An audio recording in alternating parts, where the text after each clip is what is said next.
What did it mean that Paul was persecuting the early church? Hi, everybody. My name is Robyn Walsh. I'm a scholar of New Testament and early Christianity and part of Paths in Biblical Studies. To give you this answer, I think it's going to be very much a Robyn answer, which means that I'm going to give you an idea of tradition, of a history of scholarship on this question, but then I think my perspective might be a little bit different than some of my colleagues. So I will run everything down for you. Now, the idea that Paul persecuted the Jesus movement or the early church, that's really coming from Acts, and specifically something like Acts 8, also leading up to the martyrdom of Stephen, this idea that Saul, in this case, is on the side of a coalition looking to really tamp down the Jesus movement, seeing them as heretical, for example, in some way, to Judaism. So you get this kind of, especially with the martyrdom of Stephen, a very violent idea of what persecution means. Now, of course, as we talk about frequently in this space, but also over at Biblical Studies Academy, you have to be careful with Acts. It is a later text, 2nd century scholarship tends to believe, maybe a little bit even later into the 2nd century, and definitely looking to establish Paul as a real founding figure of early Christianity many decades after his lifetime. Now, even if Luke is the author of Acts, and scholarship does have disagreements about whether or not it is Luke himself or somebody imitating Luke writing Acts much later, you do have to understand this portrayal of Paul in Acts not as a faithful biography necessarily, but a way to sort of expand or extrapolate on what can be found in Paul's genuine letters. Now, Paul's genuine letters are our other source for this idea that he persecuted the church, specifically in Philippians 3. In Philippians 3, he talks about some biographical details. Actually, he very rarely does this, but he talks about, I believe in that passage, he's from the tribe of Benjamin, a few other things about him, but also that at one time he did persecute the Jesus movement, the early church.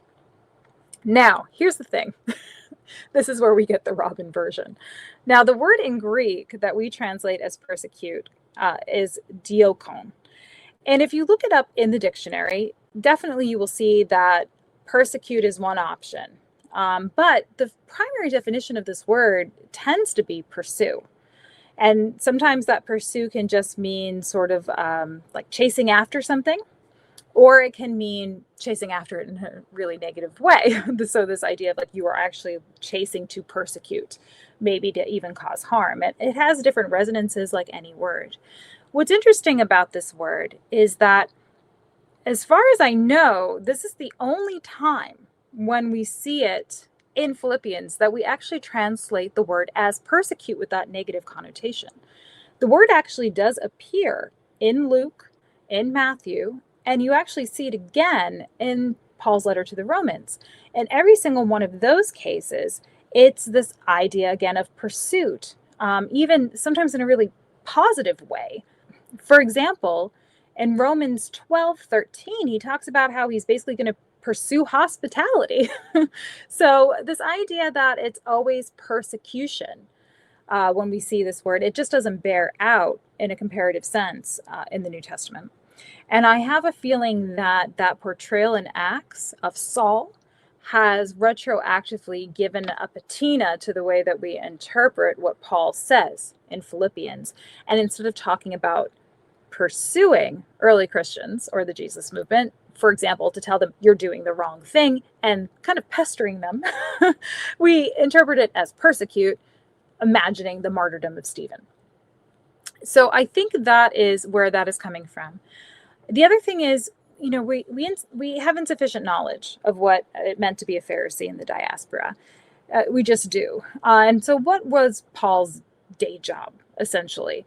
And it seems as if he was sort of, if I could make an analogy, middle management. And so he's kind of sent out as somebody who, as a Pharisee, is an expert on the interpretation of Jewish scripture to basically, kind of ferret out, is anybody interpreting it in the wrong way? With all the Messianic movements popping up around Judea in the 1st century, I'm not too surprised by this.